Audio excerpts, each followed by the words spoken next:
Welcome to the Next ChaptHER Podcast, a place where women like you rediscover their most fulfilled selves, beyond and within motherhood.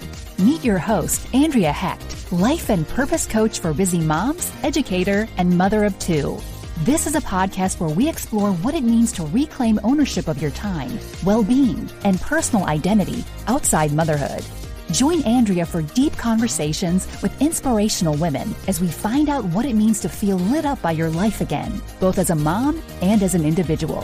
From rediscovering your authentic ambitions and reigniting your passions to ditching the mom guilt and putting your needs first, each episode will motivate you to write the next chapter on your own terms. So get ready to create the inner identity and outer lifestyle that will empower you to live your most joyful and fulfilling life, both inside and outside the home. Let's dive in. Welcome to another episode of the Next ChaptHER Podcast. Today I'm joined by a very special guest. We're going to turn the tables a little bit. Typically, I'm the one who asks my guests the questions and find out all about their life as a mother and their journey. But today, we are going to have this special guest interview me. And this special guest is my own mother.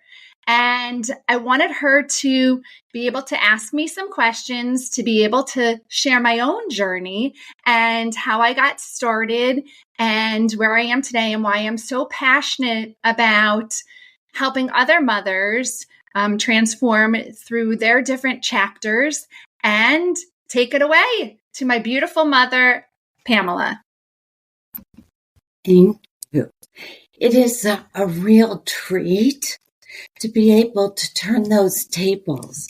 The one thing you have to fear is that I'm going to tell some secrets about you and you can't do anything about it. But I'll try to behave, Andrew. Okay, thank you. I'm not here to embarrass you. But it's interesting because I know you better than most people. True? Yes. But I'm interested because I know most everything about your journey, at least all the things you shared with me. Right. But it's interesting to hear about it from your perspective. So, as I said, I've been along for much of the ride, but listening to you tell your story will be something for me to learn as well. So, I know that you grew up in a household where your mom was juggling a lot of things. Yes. So, it's challenging. And I think it's okay for me to say that I'm very proud of all that you've done. This is totally unsolicited. I'm totally proud of all that you've done and how you're able now to channel all of your thoughts and experience to other people. So everyone has a journey that begins in early childhood. And I could ask you what your first thought was of what you wanted to be. But I'm going to say it was being a teacher. So you can tell me why being a teacher was interesting to you. What was it about that you thought would be your life's work? Well, I appreciate you gushing over me and sharing how proud you are of me. And likewise, you are a wonderful mother and a beautiful role model for the past 46 years of my life. And so, there are some big shoes to fill. But to go back to the question of why I wanted to be a teacher, when I was younger, I enjoyed playing school. I know that you were a teacher at one point, not when I was, alive, but I knew that was something that you did. And thankfully, I had some wonderful teachers throughout my kind of academic career who really made a huge impact on me. And Two in particular that, come to mind, Mrs. Silver and Mrs. Patty. If both of you are listening, here's your kind of shout out. I'm still actually friends and connected with them through Facebook. And so I saw the impact that they had on my life and really felt that I wanted to make an impact on others. So that's really what I thought I was going to do, that I was going to be a teacher similar to what you did and make an impact on other people's lives.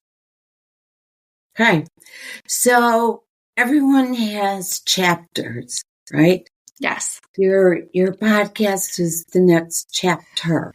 Yes. So I could recite again as your mom all of the chapters, but I'm interested as the interviewer and also as the mom to know what chapters stand out most to you. And which ones you think were the most pivotal in where you are today? That's a very good question. I think it kind of goes back to early childhood. I really kind of had an entrepreneurial spirit growing up in a household where you had a strong or continue to have a strong work ethic, and same with Dad. I always wanted to do something. From early childhood, I had my bead business that Papa, your father, kind of sponsored. And so I always had that entrepreneurial spirit.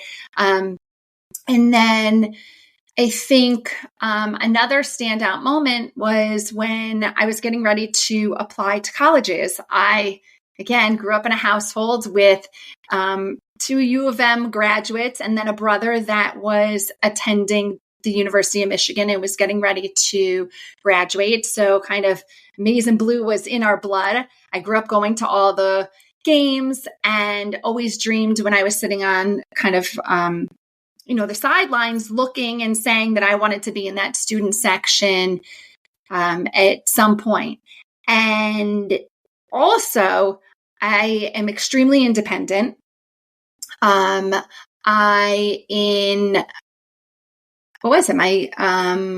ninth grade summer, you sent me off to the south of France to live with a family for a summer, and I had barely taken any French. And so I lived with this family and had this wonderful experience. And so I think I'm extremely independent. So when it came time to apply to colleges, I thought I wanted to do something different. So I applied to Indiana, Wisconsin, and Michigan. As you know, I got into the University of Michigan in all three schools and really thought that I was going to go to Wisconsin just to pave my own path and to do something completely different than everyone else in the family. And it was at Eric's graduation. I vividly remember we were in Ulrich's. Ulrich's or Emden. And I held up a t-shirt and I said, what am I doing? Here, go blue, University of Michigan, that's where I want to be. And I think from kind of that moment on, I realized that in order to be different didn't mean that I didn't have to do some of the same things that the people, before me did, but that I could create my own path, even at the same university. And so that was a pivotal moment going to the University of Michigan. I majored in French because it was something that I enjoyed and, was really good at. Bonjour, maman. You had, you spoke French also. And so that was really exciting to be able to share that with you. And in college, again, because I loved French, I studied abroad. I studied abroad in Paris and lived there for a semester, which was a wonderful experience. Again, it kind of, I think, helped continue to build my independence. And then I also had an opportunity. I got a scholarship to live in the north of France. the summer of, I believe it was my sophomore year going into college, and lived with a family and studied as well. I think those moments also kind of were challenging, and they showed me that, if I'm able to put my mind to something, that I'm able to thrive in new environments. So I think that that's something that has carried to this day.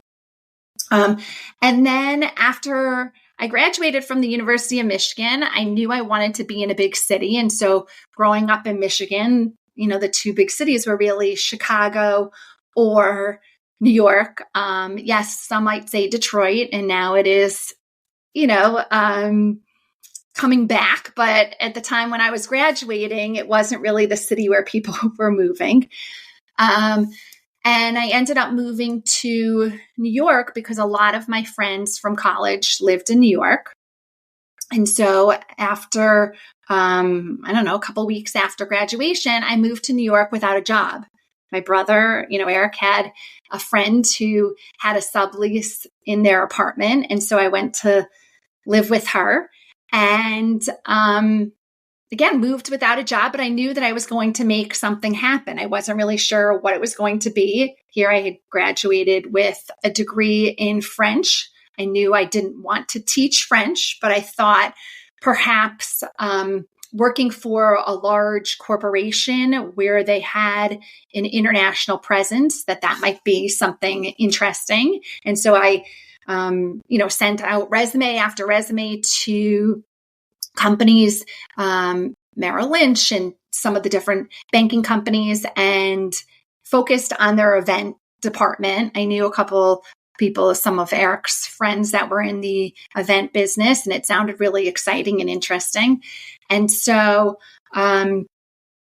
I ended up, I don't really remember, maybe you'll remember. I don't know how long it took me to land my job in New York. I have no clue. I forgot that you went without a job. Shocker. Yes, I went without a job because, we were living in Michigan. So I needed to be ready to be able to have those interviews. And I appreciate, kind of the opportunity and you believing in me that I can make something happen and be able to, kind of move to this big city without a job.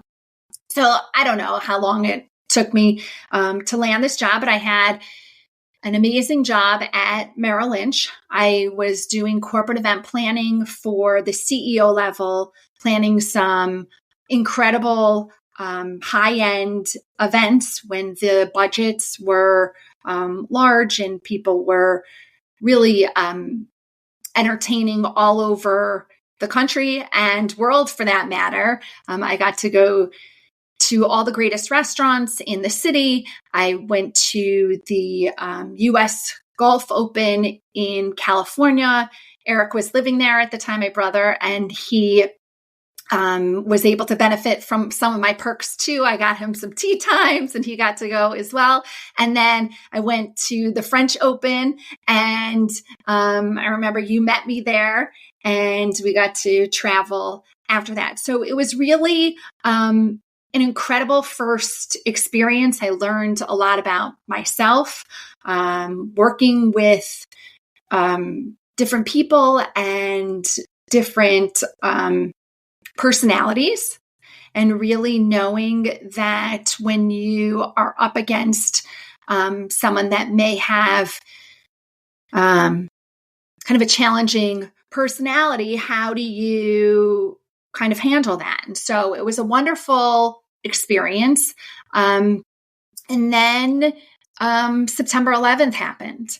And that was the day when I had the opportunity to run my very first meeting by myself. I had earned the kind of new title and ability to run a meeting on my own. And I had women from all over the world at this meeting. And here I was, young and I don't know, maybe 24 years old and running this meeting. And I looked out of the window with the tech person and I saw the United second plane hit. And at that moment, I really had no idea what was going on. I didn't realize that this was, a terrorist attack. Here I was, like I said, young, in this position of finally being able to run my own meeting. And the only thing that went through my mind was, what am I supposed to do? Am I supposed to interrupt this meeting? I'm going to get fired if I interrupt this meeting, because I was a young woman and I didn't, think that I had the power to interrupt. And then fast forward, people realized that this wasn't, that this was, kind of a terrorist attack, and we had to evacuate. And, I can get into all the specifics at another time, but that really was a very scary, challenging, pivotal moment, I'm sure. As my mother, trying to get in touch with me, it took me 45 minutes to get in touch with you guys. And I remember I was able to get in touch with Dad first. And the first words that came out of my mouth were, "Daddy, I'm alive." And so that was a very pivotal moment. I saw things that I, don't wish to really share right now, but things that a 24-year-old or anyone for that matter should not have had to see. And those images are still kind of, ingrained in my head. And we were, because my office was attached to the trade center, we were out of office for a while. And eventually we went into temporary offices, and we were in cubicles. We were sharing cubicles, and it just was a real opportunity for me to kind of step back and think, is this what I want to continue to do? Is this the right path for me? And again, because I think I thrive in change, I thrive in challenging situations, I felt that while the job sounded amazing and it was really cushy perks and all of that, it just didn't feel socially rewarding to me. I felt like I was helping the company put money into their pockets, but wasn't really seeing that direct impact. And so it's interesting how I went back to the idea that I wanted to be a teacher. And so that's exactly what I ended up doing. I went and called you guys up and said, look, I need a change. And I kind of, felt this in my gut that this was going to be the kind of the next path for me, that I was able to do something that was socially rewarding. And so I applied to different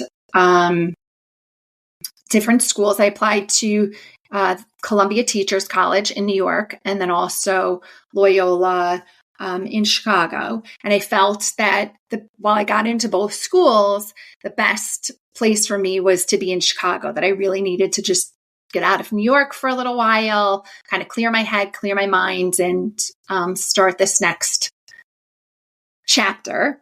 So then I got my degree in elementary education, and I moved back to New York.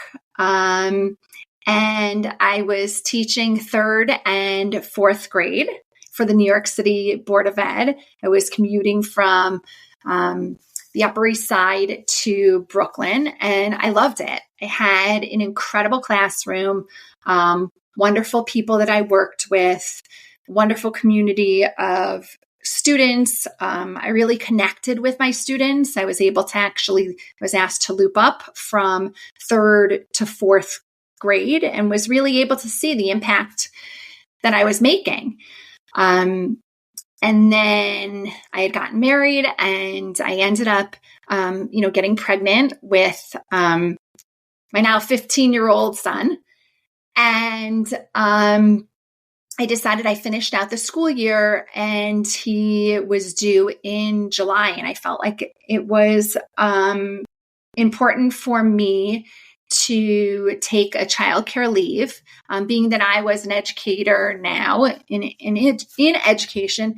I wanted to kind of be responsible for his early childhood education and be able to be the one that took him to classes. Because I know while you worked and had a career and continue to have a career throughout my life, you have always been there for Eric and I. And so I wanted to be able to do that for, my son.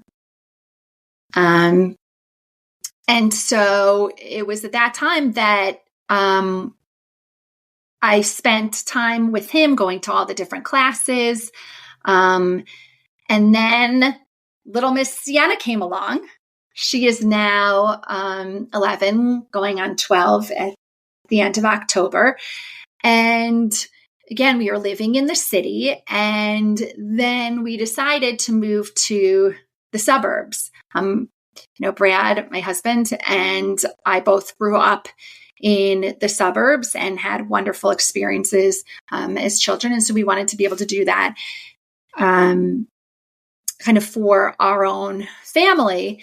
And when we moved to the suburbs, it was definitely a big transition coming from, granted that I grew up in the suburbs and had a wonderful experience and all of that. But we had lived in the city for a long time and we had kids. Jonah was 4.5 and Sienna, I think, was about 8 or 9 months. And so I was used to just everything being at your fingertips, being able to really, just put the kids in the double stroller and go. And so there was that whole kind of learning curve of how do you strap them into the car seats, and how do you plan to get to a place on time, because there's so many different things that go into getting out the door and into a car and finding a parking spot and all of that. So that was also kind of a pivotal moment for me. And so I can continue to share kind of while the kids were younger. Again, I wasn't sure what I wanted to do. I know, you have always been a wonderful role model and had have a career. And I knew that I always wanted to continue to have a career. I didn't want to, nothing against people that, that continue to stay at home, and that, we know as mothers that that's a huge job and commitment. I always yearned for this additional outlet. And for a while I struggled. I struggled with trying to figure out what it was that I wanted to do. Did I want to go back into teaching? I know you and I, Mom, we had lots of conversations about, should I go back into teaching? I got my degree in New York. So I was certified in New York. I was not certified when we moved to the suburbs of New Jersey. And so that was going to require me to,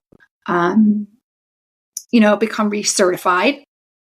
And so there were lots of conversations that I had with you and Dad over, I don't know, it was a few years trying to figure out what is it that I wanted to do. Like I said, did I want to go back into teaching? Did I want to go back into event planning? And I think that that's really a common struggle for mothers, trying to figure out after, you have these kids and kind of forget about who you are again and what you want to continue to do. So you've said a lot. Yes. You said a lot. the journey along the way. And it's interesting that this journey that you're now on of being a coach to moms who are trying to find their way, being an at-home mom is tough. And being a mom who's juggling everything is tough. So what you give it advice to people about how to find passion for themselves, whether it's working outside the home, inside the home, volunteering, whatever it is. I've listened to your podcast. What are the things? This is kind of an open-ended question. What are the things that you think your clients need to think about? How do they take care of themselves?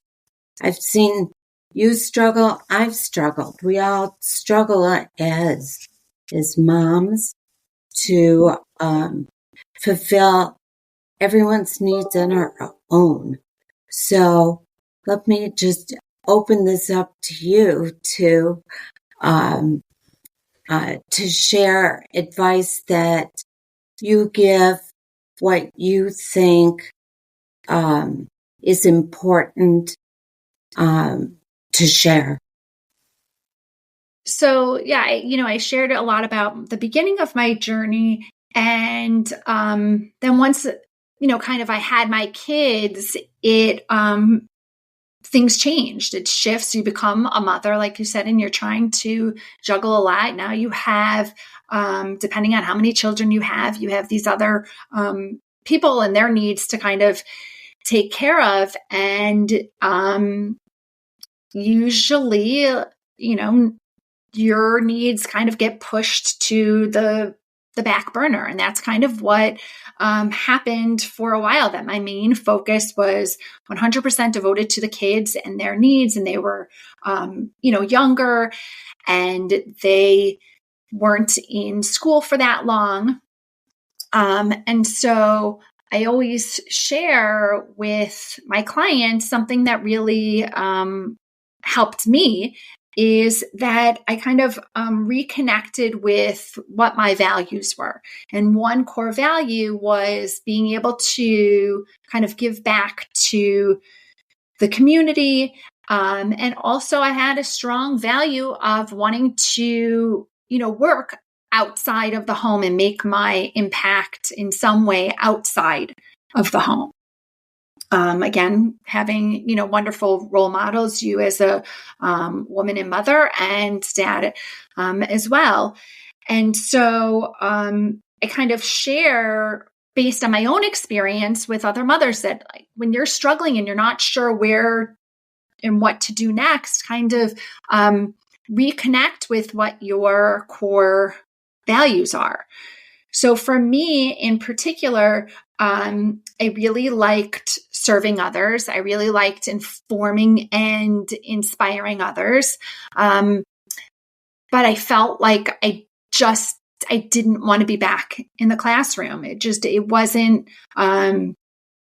wasn't working for me anymore. When I left, there was a huge emphasis on testing, and that just wasn't something that I was comfortable with. And I felt like I could make an impact in a different way. And so for a while, I think that when you're open to trying new things,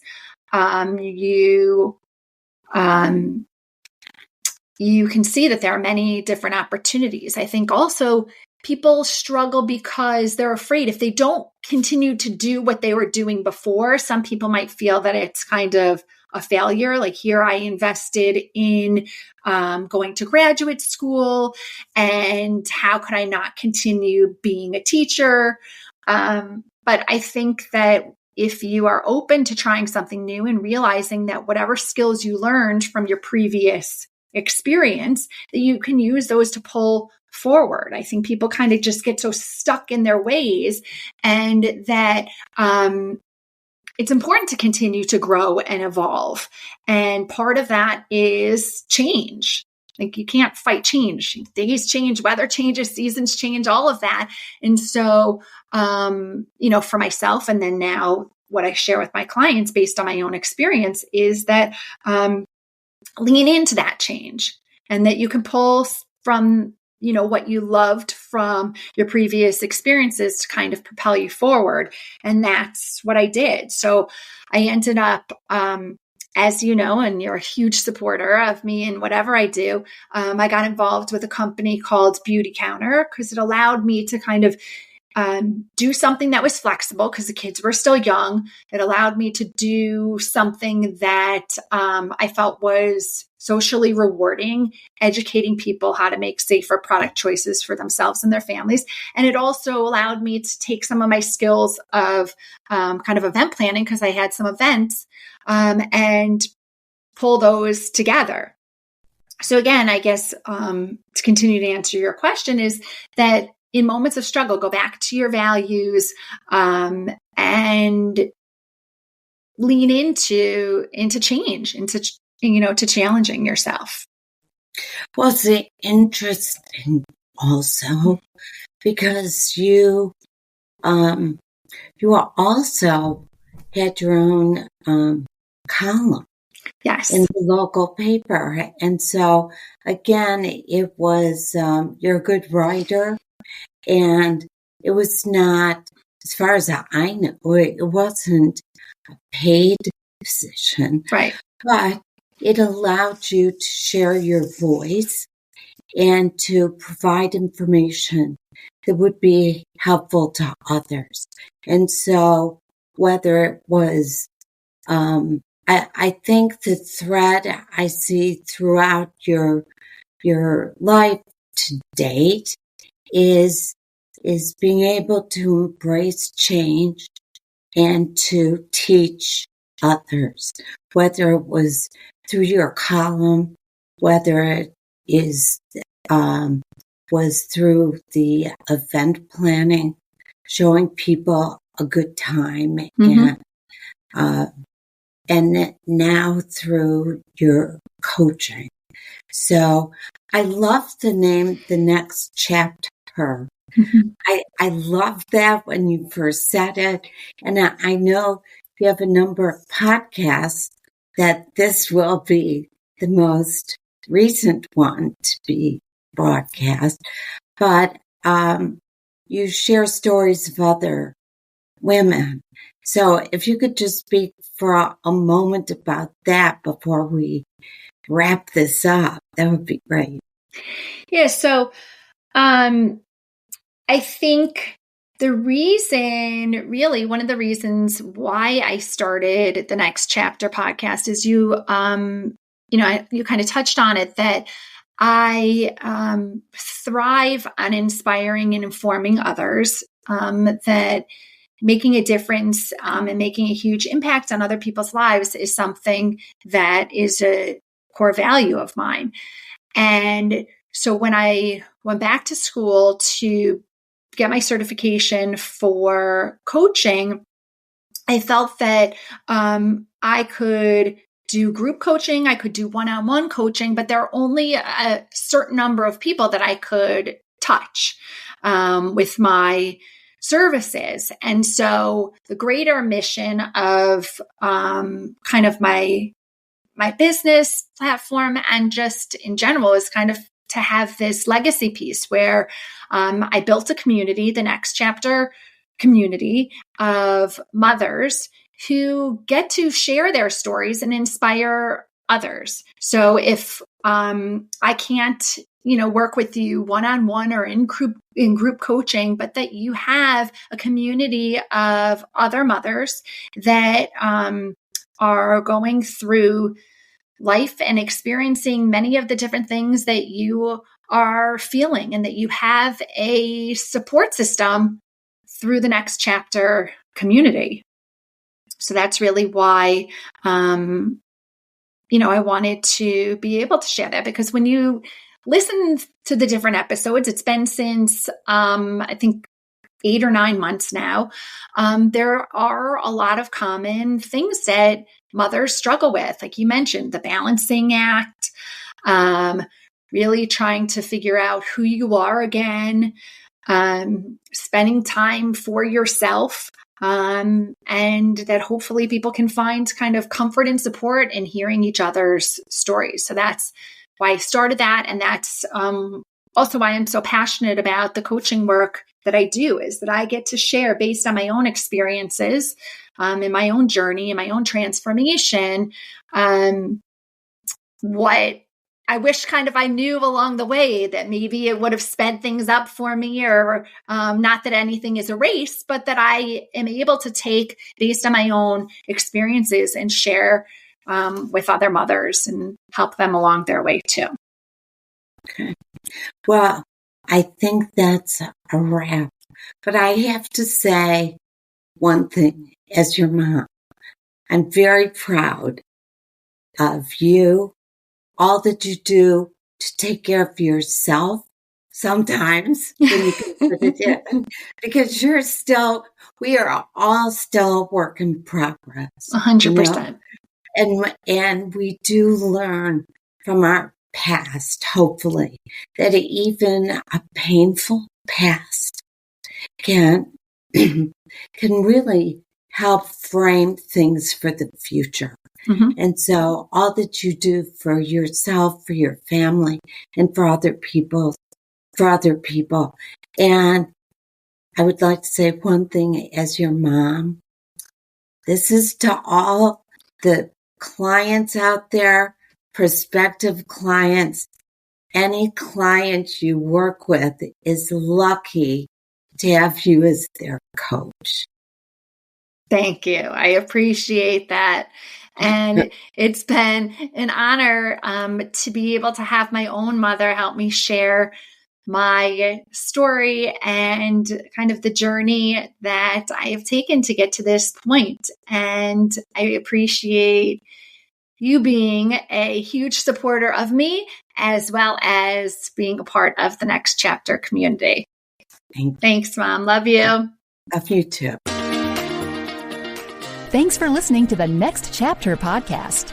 If you are ready to trade overwhelm and mom guilt for a soul-satisfying life, head to fullyinformedlife.com or at Fully Informed Life Coaching on Instagram to check out all the latest ways to work with Andrea Hecht. Andrea specializes in helping ambitious moms like you to gain the clarity, confidence, and personal insight that will empower you to show up for your authentic ambitions and transform your well-being, all while still being a rock star mom. In the meantime, don't forget to rate, review, and subscribe, and join us next time for another episode of the Next Chapter Podcast.